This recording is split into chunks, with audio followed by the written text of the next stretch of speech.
The Lord be with you. A reading from the Holy Gospel according to Luke.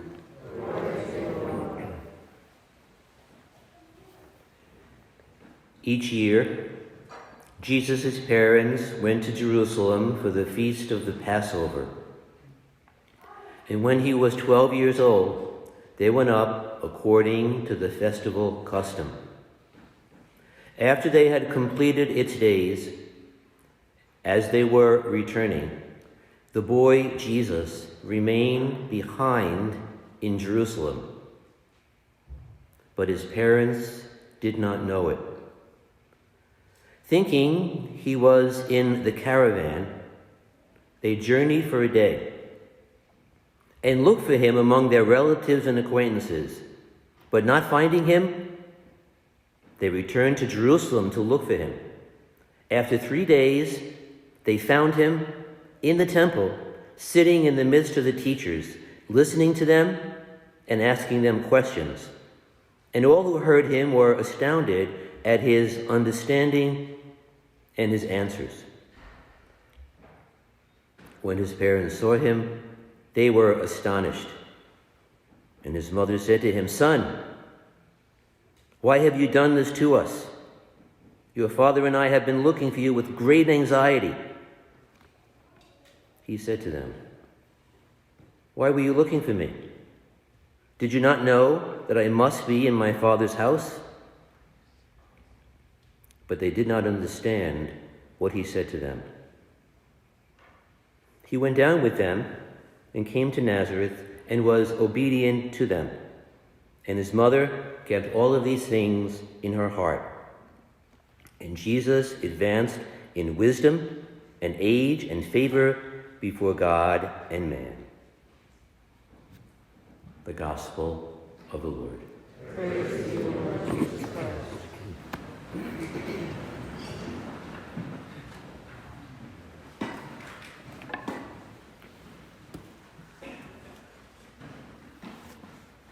Two weeks ago, the last wedding of 2021 was celebrated here at Cure. And afterwards, I found this sign that the newlyweds left in the church vestibule afterwards. And when I saw the sign, I said, well, if they left it here, I'm going to keep it, at least for the time being, and use it for the Holy Family homily. This is what the sign that they left says. So remember, it's in the back of the church, and the families are coming in. Today, 2 families become one. We ask that you please pick a seat, not a side. We ask that you please pick a seat, not a side. That's a nice thought for a wedding day. It's a great and appropriate message for marriage. And it's a perfect message for the Feast of the Holy Family. It's actually, though, not necessarily the best idea on a wedding day, because it could be, in fact, contradictory, because most families expect you to sit on the side of the church that you're connected to. So if your sister's getting married and you sit on the groom's side, it's not a good sign. That's a problem right at the get-go. But the message is excellent for the rest of their lives as a family. Pick a seat, not a side. In the Gospels, especially in Matthew, when Jesus had something really important to say, the evangelist says he sat down and he began to teach them. And in one of St. Luke's stories, one of his parables, Jesus says that when a person is building a tower or a king is about to go to war, he better first sit down and calculate the cost. So in the case of a king with 10,000 going against 20,000, he better sit down and calculate the cost.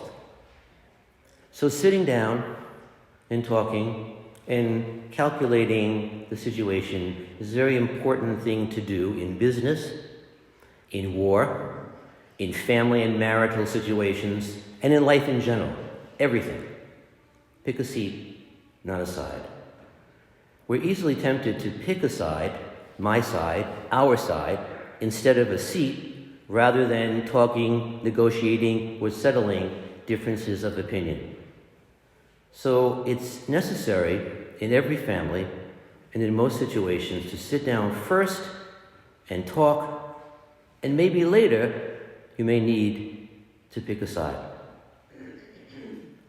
Mary and Joseph had to have a serious sit-down after Jesus ducked out of their company in Jerusalem and went back to the temple, because he was in the caravan, and so large families going together. At first they didn't notice. Jesus was like us in all things but sin. It wasn't a sin that he wandered away and stayed behind. He should have told his parents. You could say it was a little or a lot thoughtless.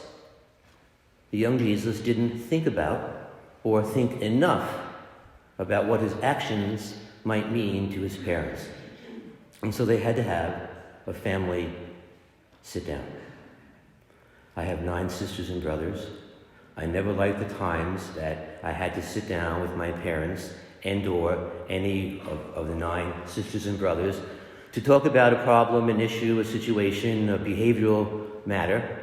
But those conversations were important and necessary to pick a seat and not a side. Mary and Joseph must have had a serious sit down and a long talk after they found Jesus. It's very quick in this gospel that we just heard, but I think it was a lot longer than that. Maybe he got the idea about the necessity of talking before building a tower or a king going into battle, remembering that moment, that powwow that he had with his parents. It was a lifelong lesson for him. Pick a seat, not a side. So that's the first point I'd like to make on this beautiful feast of the Holy Family. The second thing is, we know this gospel is the 5th of the joyful mysteries of the Rosary. And the word mystery is very important because there's so many mysteries in our personal lives, in our family lives, our church lives, so many mysteries in the world, especially in families. These mysteries don't really surprise experienced parents because, of course, you never know what to expect. And so the Feast of the Holy Family offers the opportunity to reflect upon the mystery, not only of family life, but the mystery of individual people in our families. Every family and community share the perplexing, the frustrating, and the demanding challenge that St. Luke is describing today. Put most simply, Mary and Joseph faced the difficult discovery that Jesus was not going along with them every step of the way. It's a real story of family confusion, maybe family conflict, and is symbolic of all kinds of relationships. We know what it's like when family members don't go along with us on the journey. When Mary and Joseph confronted Jesus in the temple, they confronted the fact that he would have to discover his own path in life. No matter what they might hope for him, he did not belong to them. And so the story reminds us that love is rooted in profound reverence for the mystery of the other. Such reverence cultivates profound respect for the other person's mysterious freedom that we all have to go our own way. And so in that, we learn to desire that the other will become who they are meant to be rather than what we would have them be. The mystery of the person, the mystery of the person in the family. The third thought that I'd like to share with you is the other dimension of family life. the perfect family. The fact that nobody sat down at the beginning of the church means that I think we sort of acknowledge no family is perfect. The family photos that people post online or send on Christmas cards, which is so popular nowadays, beautiful pictures of families through the year, those photos don't show families fighting about going to church or about money or about curfews. Those pictures don't show debt or infidelity or divorce or unwed pregnancy or people who have left the faith behind or people who are addicted to alcohol or are in trouble with the law or kids on academic probation or kids with behavior problems. None of those, obviously, are shown in the Christmas card pictures. And yet these are the situations of real family life. It's no secret. Yesterday I was with my family, and we have a major problem in one of the families, and one person was not there. So it was a very difficult situation. No family is perfect. Sometimes, as a church, we sort of hold up this ideal of the perfect family to supposedly inspire all of us imperfect families. I suspect, however, that this inspires few of us. Interesting. God never really gives us an ideal, picture-perfect family in the Bible. Look for it as long as you want in the Bible. They are all, in some way, broken.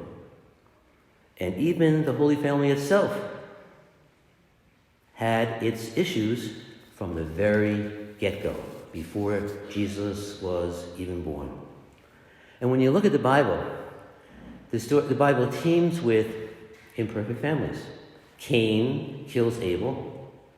David lusts for Bathsheba and arranges her husband's death, and then marries her. Joseph's brothers sell him into slavery. The future Saint Joseph contemplates divorcing Mary when he learns about her pregnancy. And in this gospel that we just heard, Jesus not only gets lost, but did you notice he's also unrepentant when he's located? Didn't you know this? Of course they had to have a family meeting after that. Holding up the notion of an ideal family tends to disillusion us. Instead, though, maybe we can sit down and think about imperfect families and the bigger story, the story of restoration and redemption that God is telling us through a particular family. The Holy Family, your family, my family. A couple of examples. A young girl is pretty much abandoned by her addicted mother. Her newly married uncle and his wife give her a home, love her, and make sure she gets to school every day. And today, she's getting good grades in college. True story. Secondly, a dad admits that he's an alcoholic. He goes to AA and begins to recover. His wife and his kids get the help they need for themselves, and today they are finding their way toward a better family life together. Thirdly, a teenage girl who gets pregnant knows that she can go to her parents for help instead of getting an abortion. True story too. Number 4, a couple deep in debt, tremendously deep in debt, literally cut up their credit cards. And number 5, a kid who seemed to be a total goof-off finally shows signs of growing up. So the families in the Bible, with all their faults, were crucial. The Holy Family, our family, your family, my family, all of those stories are crucial to the big story that we celebrated yesterday of God's love for the world. That God comes not for a Merry Christmas, He comes in the midst of a messy Christmas to build us up, to try to bring us together in the mystery of our own individual personalities, to try to live the best we can as family members. So the story continues today in your family and mine, warts and all. So I wonder whether that family, that couple was married on December 18th, if they're ever going to remember to come by and pick up this sign that they left here. But they don't have to pick it up. All they have to do is not just pick a seat, but to continue to sit down, talk to each other, to appreciate the mystery of themselves, and to try to live as a holy family in an imperfect world. Amen.